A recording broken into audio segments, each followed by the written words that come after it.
The morning sun shone through the tall windows of Jia Kim's penthouse. Jia stood by the glass wall, looking out at the city below. 3 years had passed since her husband Day died in space. The accident happened near Jupiter, where Day's company was mining rare minerals. Since then, Jia had taken over his technology empire, becoming one of the richest women in the world. Jia sipped her tea slowly. Her dark hair was pulled back in a simple style. At 42, she still looked young, but her eyes showed her sadness. The business kept her busy, but nothing filled the empty space Day left behind. "Miss Kim, your meeting starts in 30 minutes, said Mina, her assistant. "Thank you. I'll be ready soon," Jia replied, not turning from the window. Something caught her eye. Across the bay, a black car stopped in front of a large white mansion.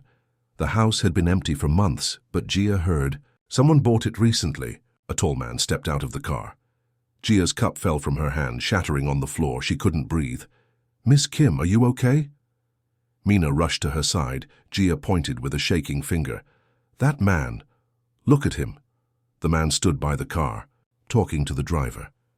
Even from this distance, Jia knew that face, that way of standing, the gesture of his hand as he spoke. "It's Day," she whispered. Mina looked confused. "Ms. Kim, that's not possible." "Sun, activate maximum zoom on Sector 5, Jia ordered her AI system. The window display changed, zooming in on the mansion entrance. The image became clear. The man had Day's face, his eyes, his smile. He wore an expensive suit, just like Day always did. "Sun, run facial recognition against Day Kim's profile," Jia said, her voice trembling. The AI responded in its calm voice. "Facial analysis complete. Match with Day Kim, 99.7% probability." "That's impossible," Mina said. "The system must be wrong." "Sun never makes mistakes like this," Jia replied. "Who owns that house now?" "Searching property records," the AI said. "The mansion was purchased 2 weeks ago by Blue Sky Corporation. This company was registered 3 weeks ago. No public information about owners or board members is available." The Day lookalike entered the mansion. The car drove away. "Cancel my meetings today," Jia said to Mina. "All of them?" "But the board, all of them," Jia repeated firmly. When Mina left, Jia went to her private office. She opened a drawer that stayed locked most of the time. Inside was a small black box. She touched her finger to the scanner and the box opened. Inside was Day's personal communicator, the one found floating near the wreckage of his ship. Jia turned it on. Most of the data was corrupted, but she had kept it anyway. Now she searched through the broken files again, looking for anything about Blue Sky Corporation. Nothing. She tried another search term. Consciousness transfer. A single file appeared, password protected. Jia had never seen this before. She tried several passwords before thinking of their anniversary date. The file opened. It contained a video. Dai's face filled the screen. "Jia, if you're watching this, something has gone wrong. I'm probably dead. I'm sorry. What I'm about to tell you sounds crazy, but it's true. We aren't alone in the universe. I made contact 2 years ago. They offered us technology beyond our dreams, but they needed to understand us better first. I volunteered for their program. If it works, a part of me will come back, but not as myself. Don't be afraid if you see me. It won't really be me, but it might help save our world." The video ended. Jia sat in silence. Then she pressed a button on her desk. "Yes, Ms. Kim?" It was her security chief, Tay. "I need information about Blue Sky Corporation. Everything you can. Find? And I want surveillance on the White Mansion across the bay." "Is something wrong?" Tay asked. "Maybe," Jia said. "I just saw a ghost." That night, Jia watched through powerful binoculars as lights moved inside the mansion. Shadows passed. By windows, more cars arrived. Important-looking people entered. Her phone rang. It was Tay. "Ms. Kim, there's an invitation for you. To a charity gala tomorrow night." "Where?" she asked, though she already knew. "The White Mansion across the bay. Blue Sky Corporation is hosting." Jia lowered her binoculars. "Accept it. My team advises against it. We don't know enough about these people." "Accept it," Jia repeated. "And Tay?" "Yes?" "Prepare my husband's favorite dress, the blue one." Tomorrow, she would meet the man with Day's face. She would find out if aliens had really brought back a piece of her husband, and why. The stars glittered above the elegant white mansion as Jia Kim stepped from her luxury car. She wore the blue dress Day had always loved, its silk catching the light as she moved. Her driver gave her a concerned look. "Are you sure about this, Miss Kim?" he asked quietly. "No," Jia admitted. "But I need answers." She handed her invitation to the doorman. Inside, the mansion buzzed with important people, politicians, celebrities, business rivals. Crystal chandeliers cast warm light over marble floors. It was exactly the kind of party Day used to enjoy. Jia accepted a glass of champagne from a passing waiter, but didn't drink. Her eyes scanned the crowd, looking for that impossible face. "Ms. Kim." "What a pleasure," said Lee, one of her board members. "Surprised to see you here. You rarely attend these events anymore." "I'm making an exception tonight," Jia replied. "Do you know who our host is?" Lee shrugged. "Blue Sky Corporation. Nobody knows much about them. Rumor says they have revolutionary technology." The crowd shifted, and Jia's heart stopped.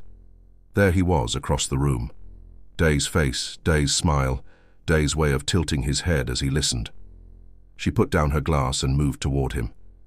People greeted her as she passed, but she barely noticed. The man was talking to a group of scientists. When he saw her approaching, something flashed in his eyes. Recognition? Fear. It vanished quickly. "Excuse me," he said to his group, then turned to Jia.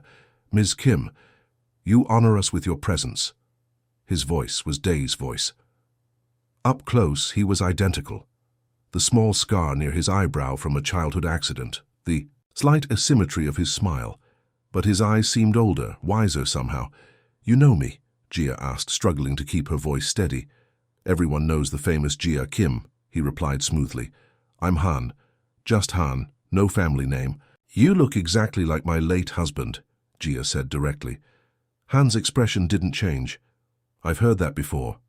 A strange coincidence." "There's no such thing as coincidence at 99.7% facial recognition match," Jia said. For a moment, Han's composure slipped. Then he smiled again. "Perhaps we should speak somewhere more private." He led her to a small study away from the main party. Once the door closed, Jia faced him. "Who are you really? What are you?" "It's complicated," Han said. "I am, and am not, your husband." "I saw Day's message. About aliens. Is that true?" Han walked to the window, looking out at the night sky. "Your husband was a remarkable man. When we first made contact, most people were afraid. Day saw opportunity." "We? Who is we?" Han turned. "We've been watching Earth for centuries, learning your languages, your cultures, but understanding only goes so far. We needed closer connection. So you took my dead husband's face." Jia's voice shook with anger. "He volunteered," Han said gently. "His consciousness, his memories, they're part of me now." "To prove it," he spoke again. "Remember our trip to Jeju Island? The storm that trapped us in that little cave? You were scared of the thunder, but pretended not to be. I held you all night and told you stories about the stars. Only Day knew that story." Jia felt dizzy. If Day is part of you, then he's still alive somehow. "In a way," Han said, "but I'm not him.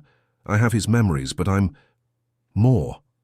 He moved suddenly, faster than any human could, to catch a falling book before it hit the floor. His movements were too smooth, too perfect. "What do you want?" Jia asked. "To prepare humanity for what's coming," Han replied. "Your species stands at a crossroads. We can help you avoid mistakes others have made." "Others? There are more alien species." Before Han could answer, the door opened. A tall woman entered. "Han, the minister is asking for you," she said. Then, "Notice Jia." "Oh, excuse me," Han nodded. "I'll be right there, son." To Jia, he said, "We'll talk again soon." He left with the woman. Jia stood alone in the study, mind racing. Then she noticed something on the desk, a small device unlike anything she'd seen before. She quickly slipped it into her purse. When she returned to the party, Han was nowhere to be found. She searched the entire mansion, but he had vanished. Outside, Tay waited with her security team. "Did you find what you were looking for?" he asked. "No," Gia said, "but I found something else." In her car, she examined the alien device. As her fingers touched it, it glowed with strange symbols. "What did you discover?" Tay asked. Gia looked out at the mansion, now dark and silent. "That my husband kept bigger secrets than I ever imagined, and that we are definitely not alone." The morning after the gala, Gia sat in her office, turning the alien device in her hands. It had stopped glowing, becoming just a small metal cube with strange markings. Her team of scientists couldn't identify the material or technology. "Ms. Kim, I have that information you requested," said Tay, entering with a tablet. "We tracked Han's movements after he left the party." Gia looked up eagerly. "Where did he go?" "That's the strange part. He entered a car that drove to an old research facility in the mountains. The building used to belong to your husband's company." "Moonbase Research." Gia frowned. "That facility was shut down after Day died." "Official records say it's closed," Tay agreed. "But satellite images show regular activity, vehicles coming and going at unusual hours." Gia opened a drawer and pulled out an old security badge. "Day gave me access to all his facilities. This might still work." "You're not thinking of going there yourself?" Tay looked alarmed. "I need answers, Tay." "Then let me send a team." "No," Gia cut him off. "If Han is telling the truth about aliens, involving more people could be dangerous. I'll go alone." "That's not safe, Ms. Kim." "Then come with me, just you." The mountain road twisted through thick forest. As they approached the research facility, Gia saw it was smaller than she remembered. A simple concrete building with few windows. The main gate was closed but not guarded. "Strange for a secret facility," Tay remarked. Gia held her old badge to the scanner. To her surprise, it beeped green. The gate opened. "Day always said I should have access to everything," she murmured, even after he was gone. They parked away from the main entrance and approached on foot. Through a window, Gia saw people in lab coats moving around complex equipment. The alien device in her pocket suddenly grew warm. "We need to get inside," she said. They found a side door. Again, Gia's badge worked. The corridor beyond was empty. They moved quietly, following signs to Project Rebirth. "Listen," Tay whispered. Han's voice came from behind a door. "The integration is proceeding faster than expected." Her reaction was emotional but controlled. A woman replied, "She took the beacon. Was that planned?" "Yes. She needs to understand." Gradually, Gia's hand tightened around the device in her pocket. They had wanted her to take it. She pushed open the door. Han and the woman from the party, Sun, stood before a large screen showing Day's face next to Han's. They were identical. "I knew you would come," Han said calmly. Tay moved protectively in front of Gia, but she stepped forward. "Tell me everything. Now." Han nodded to Sun, who touched a panel. The wall slid open, revealing a large chamber. Inside floated what looked like a human body connected to machines. "Is that Day?" Gia whispered. "What remained of him," Han explained. "When the accident happened near Jupiter, your husband was not entirely dead. We found him." "We?" "My people. We've been observing humanity from Jupiter's moons for centuries." "Why? Didn't you just return him to Earth?" "His body was too damaged, but his brain, his consciousness, we could save that." Sun approached Gia. "Your husband made first contact with us a year before the accident. He knew we existed." "He never told me," Gia said, hurt in her voice. "He was protecting you," Han replied, "and preparing for something greater. When the accident happened, we offered him a choice." "What choice?" "To become a bridge between our species." Han touched the glass chamber. "This is his original body, preserved but no longer functioning. His consciousness was mapped, merged with one of our volunteers." "You?" Gia asked. Han nodded. "I am both Han of the Stellar Collective and Day Kim of Earth. Two minds, sharing experiences, memories, emotions." Gia looked at the floating body of her husband, then at Han. "Why come back now? Why let me see you?" "Because it's time," Sun said. "Humanity is ready to learn they're not alone. but direct contact has been problematic with other species. Your husband's solution was brilliant. A merger of minds, creating ambassadors who understand both worlds. There are others like you? Gia asked Han. 12 so far, all volunteers who were dying, all with loved ones who might recognize them, like you did. The device in Gia's pocket began to glow brightly. Han smiled. That's a communication beacon. It recognized your DNA. Day programmed it for you in case I ever found out the truth, Gia finished. She held the glowing cube, feeling it pulsed like a heartbeat. So what happens now, she asked. That, said Han, is partly up to you. The soft hum of machines filled the research facility as Gia stared at the communication beacon in her palm. The cube's glow pulsed in rhythm with her heartbeat. Han stood beside her, his face Day's face, patient and calm. I want to know everything, Gia said. No more secrets. Han nodded and led her to a room with a large round table. Sun followed, carrying a device similar to a projector. When she placed it on the table, a three-dimensional map of stars appeared above them. This is our galaxy, Han explained, and these points of light represent inhabited worlds. There were hundreds of them. Earth was marked in blue at the edge of the spiral. You're not the first species we've contacted, Sun said. The Stellar Collective includes 27 different civilizations. Why haven't we detected any of you? Tay asked suspiciously. You have, Han replied. But without context, the signals seemed like natural phenomena. You weren't ready.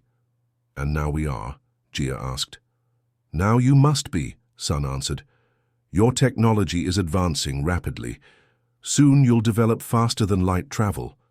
When that happens, you'll join a larger community whether you're prepared or not. Han touched the map, and it zoomed in on Earth. Your planet faces serious challenges: climate change, resource depletion, political division. The next 50 years are critical for your survival. And you want to help us? Gia's voice was skeptical.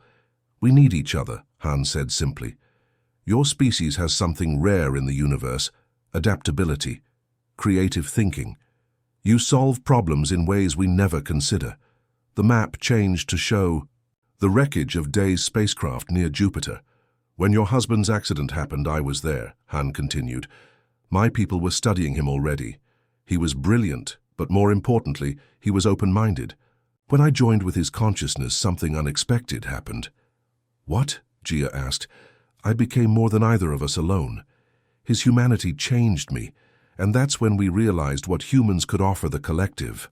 Sun added, other species we contacted directly suffered psychological trauma. Their religions, their sense of identity, everything collapsed. Many took generations to recover. But with ambassadors like Han, part human, part alien, first contact can happen gradually, Tay said, understanding.